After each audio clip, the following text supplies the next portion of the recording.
dear friends. It's Carly, and welcome back, or welcome if you're new here to my channel. So glad to have you in this space. I absolutely love it here. It's one of my favorite places to get to make content, to get to talk about these things that are taking up space rent-free inside my mind all the time, and then find people out in the universe who are wanting to talk about the same things. So that's ultimately what we're here to do today. We're here to talk about self-care. For anybody who's known me for any amount of time, you probably know that self-care is my full-time job. At least that's how I think about it. Like, if I had a full-time job, I would say it's self-care. I don't have a full-time job. So, we improvise. And my goal with this video in particular is to try, if I can, we'll see, to talk to both the people who have experience in self-care, and like I've done with myself just this morning through my own coaching call with my life coach, I've basically invited myself to deepen my practice with my own self-care, to rework it, to tune back into it at like a process level and see, are there more things that, like, new processes, new practices that I want to add? Can I deepen this? Can I optimize it? Can I make it better? Can I do better at taking care of myself? So if you have experience with your self-care practice, I hope there's something here for you.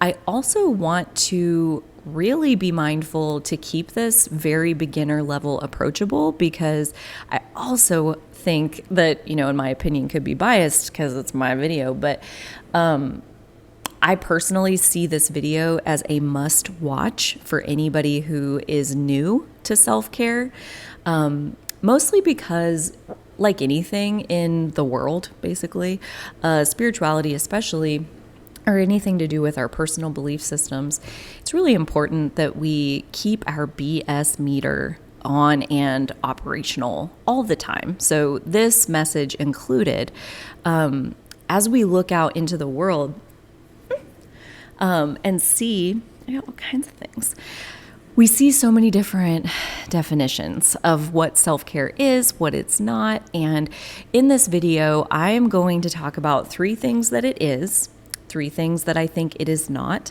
and hopefully that helps all of us to think into really what is our intention when it comes to our self-care. There's a lot of room where we all, myself at the top of that list, should ourselves, like I should be taking good care of myself, I should be doing my self-care. And as much as I resonate with that and I feel that, that's part of why I want to deepen into the joy of my self-care and the real reason behind it. So that's ultimately where I'm coming from with this conversation. Before I get into it, if you like my content, please like this video and subscribe to my channel. It does boost my work in the YouTube algorithm, yada, yada, yada. You've heard it all before. So now, the real deal. So 3 things self-care is, 3 things it is not. I am going to talk about first what I think it is. So setting that stage, and then we'll hop over to what I think it's not. And I use the words "I think" very liberally in this video on purpose, because I am hopefully subconsciously reminding us all the time to constantly question what you're being told. Like just have your own awareness of the truth and what resonates with you. And hopefully in here, there's a nugget or 2 that you can take with you and gather from what I have to say. And if any of it doesn't fit, then simply leave it here. You're not under any obligation to believe anybody ever, myself included. So 3 things I think self-care is. The first thing I would say is that it is non-linear. And what I mean by that is it's kind of like 2 steps forward, 1 step back, 3 steps forward, 2 steps to the left, 1 step forward, 5 steps backwards. So you just never know what's going to happen. Being really good at self-care doesn't mean that hard moments aren't still going to happen in your life. And that brings us to what I really think self-care is. The second thing at the end of the day is self-compassion and self-soothing. So the ability to soothe ourselves when we're in a hard minute, when we do have something come up that takes us by surprise, it triggers our fight or flight response, and now we're operating not in our fullest capacity. So we all wake up inside that moment on a regular basis. And it's not about not having those moments. It's about having the self-compassion and the coping skills to know what to do when you wake up inside of a moment where you're frantic, you're anxious, you're panicked, you're beating up on yourself, you're beating up on somebody else, like all of the things that, we catch ourselves doing things we catch ourselves doing things that don't align with who we truly are. And sometimes we wake up in the middle of we're already doing the thing. And so the main thing that self-care is a willingness to be aware, I am somewhere that I don't want to be. And now it's my work to tune myself back to where I do want to be. So that self-compassion and ability to self-soothe is really at the root of what all self-care practices, I believe, should be built around. I hate to say should. I just always hate that word. I don't want to tell you should do anything. I only, I guess, want to say that in my own experience, being good at self-care, like what it gets you is an awareness through hard times that this particular moment's negative emotion does not define me. Emotions are temporary, they're transient, they come and they go, and that all messages, good or bad, have something to tell me. So even when I'm in a hard moment, through self-compassion and self-soothing, I've built myself up to where even when I'm in negative emotion, usually, unless it's really strong, usually I still have an awareness around the negative emotion. Like this morning, I was putting it into words like even from the first second I find myself in darkness, there's already a light at the end of the tunnel. So that's possible. So it's not like there's no more darkness. It's not like, oh, great, I'm happy all the time. We're going to get into that in a second.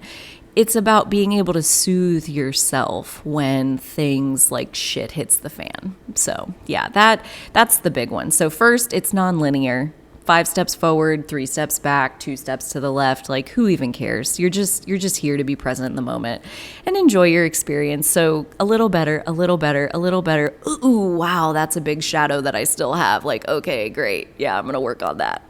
And then mostly what it is unique.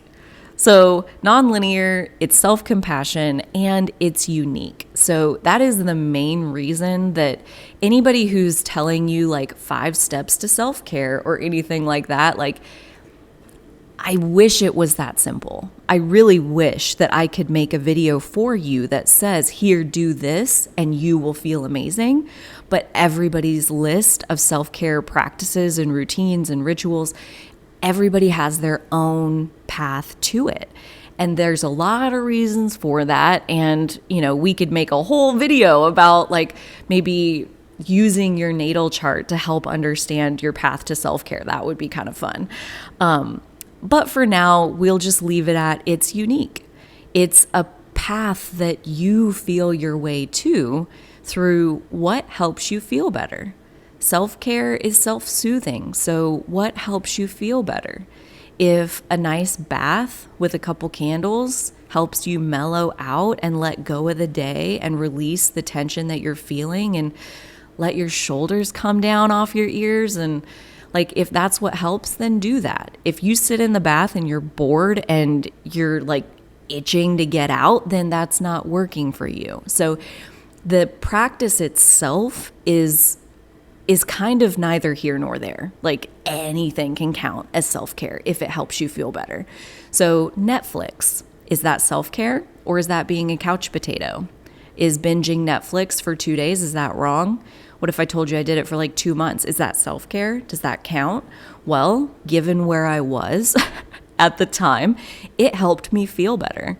So I'd say that was effective self-care. Might there have been other things that could have been more effective? Maybe, but who cares about that? Like, whatever you can reach in this moment, like whatever practice you can employ in this moment that will help you feel better, that's good self-care. And what I'm doing in this video, and where I'll leave us on the what it is, you tell me. Like, what are your self-care practices? What do you do to help yourself feel better? I have a lot. I have a lot of different things that I do. Some of them every day. I do some of them in spurts. I do some of them seasonally. It just really depends. And I love experimenting with new practices. I love trying new things and seeing, how does this help me feel better? You know, and when things help us feel a lot better, it's really easy to do it on a regular basis. You know, like when you can harvest that, now I feel better on a daily basis. Oh my goodness, that's when things really start working and self-care really pays off. So we'll flip now over to 3 things self-care is not. And again, these are just food for thought. And if you disagree with me, that's okay. I would love to hear in the comments what you think, no matter what. So self-care is not selfish, number one. First of all, it's not selfish. That's probably the number one thing that I hear as a coach is, as people like, especially beginners, are stepping onto this path, self-care is selfish. Like taking time away from your family, especially your kids, to prioritize yourself and spend time on yourself and spend attention on yourself when you feel like you're already not giving enough, to give even less in order to give to yourself just feels like the hardest freaking thing anybody could ever ask you to do. And there's this story from Abraham Hicks between Esther and Jerry where Esther would get all going and she's going so fast and she's doing all the things, and Jerry would be like, I think we should meditate. And, you know, insert self-care. You don't have to meditate, just any kind of self-care. We should self-care. And she's like, oh no, I don't have time to meditate. I have all these things to do. And he's like, I don't think you have time not to meditate.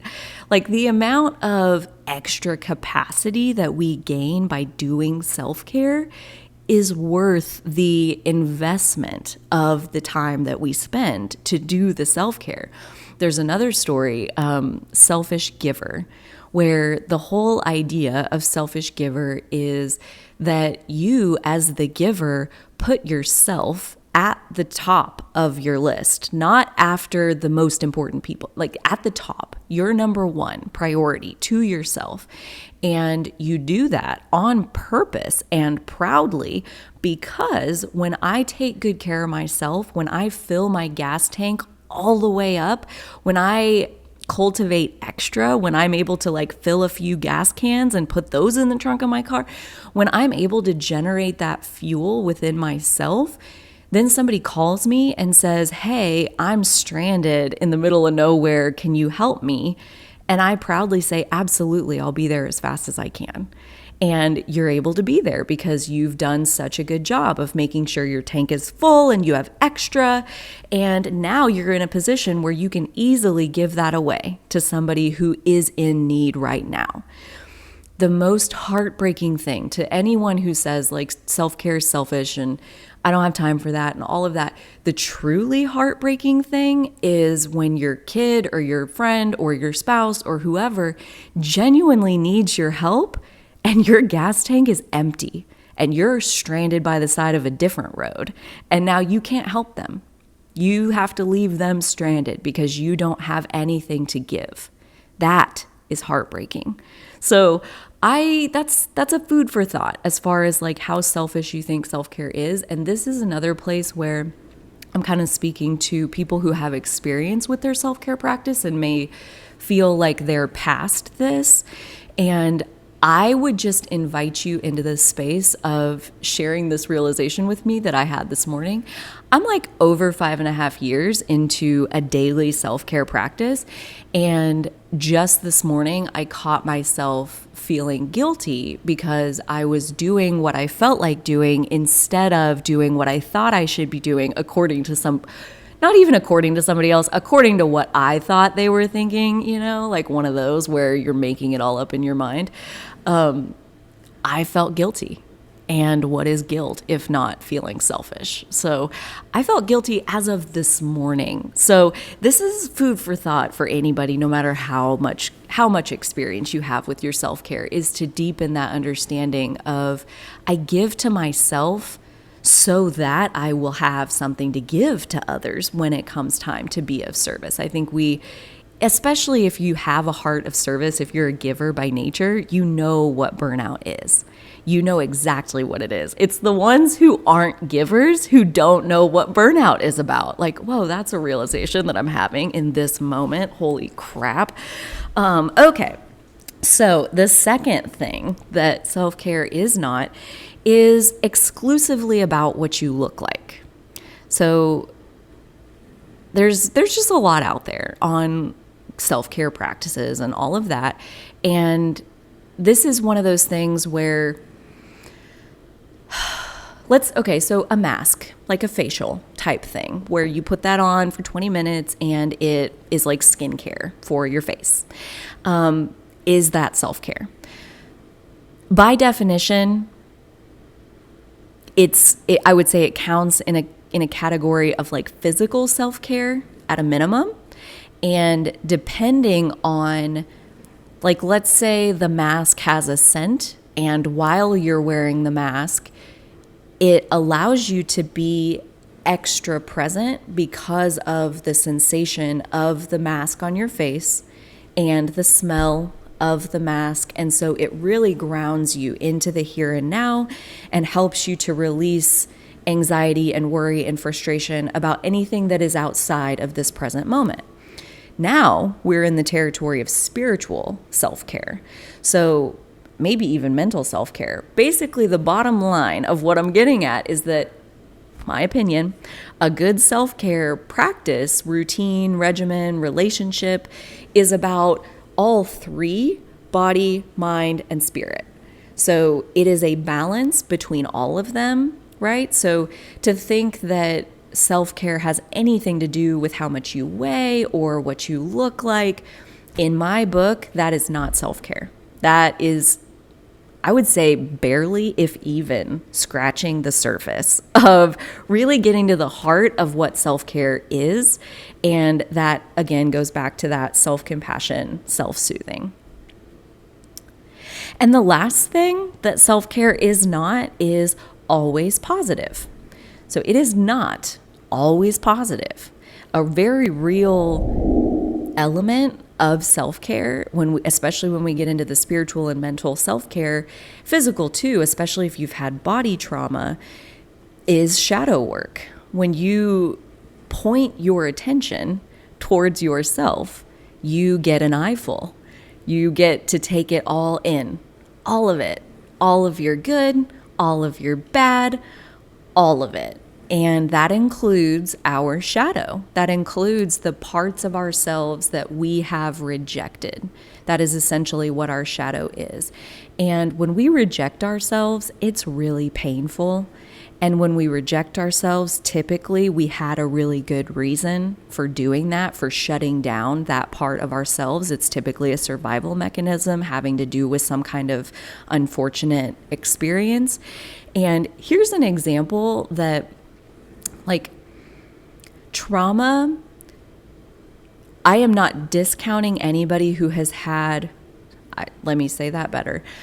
I am trying not to discount anybody who has had like physical trauma, like in the here, that is very graphic, like on a whole nother level.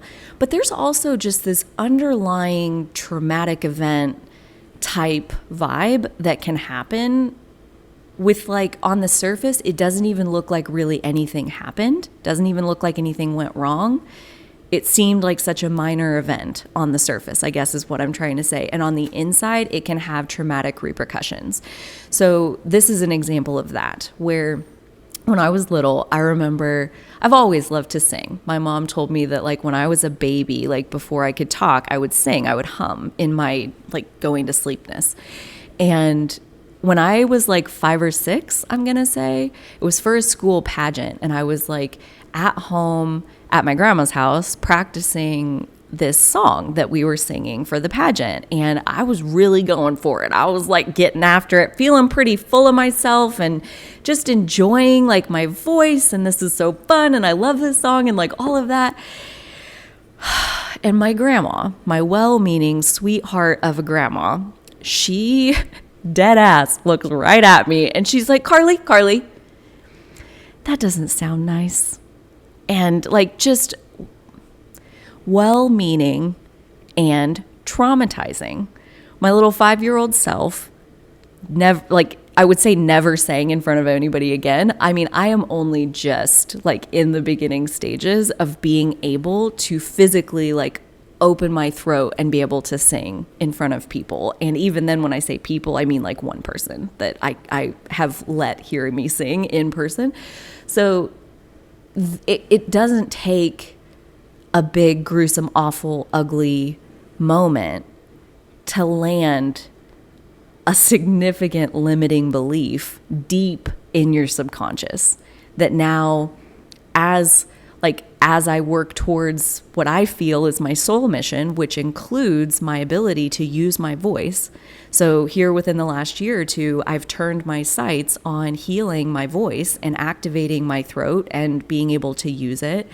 And this shadow comes up of being told that I don't sound nice, being told that I should stop, I should be quiet. And so it's like, as you heal yourself, there's this saying, new levels, new devils.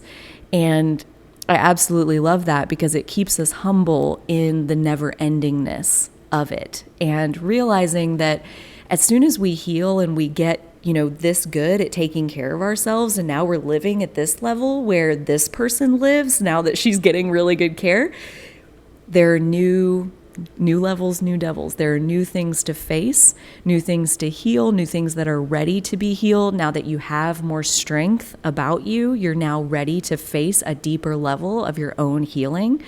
So when I say self-care is not always positive, if anything, it's to give us the strength to deal with the healing that is absolutely necessary for each and every one of us to get to be living the life that we came here to live. Healing is required. So I hope this was helpful. I hope there's nugget 1 or 2 or 3 in there even for you.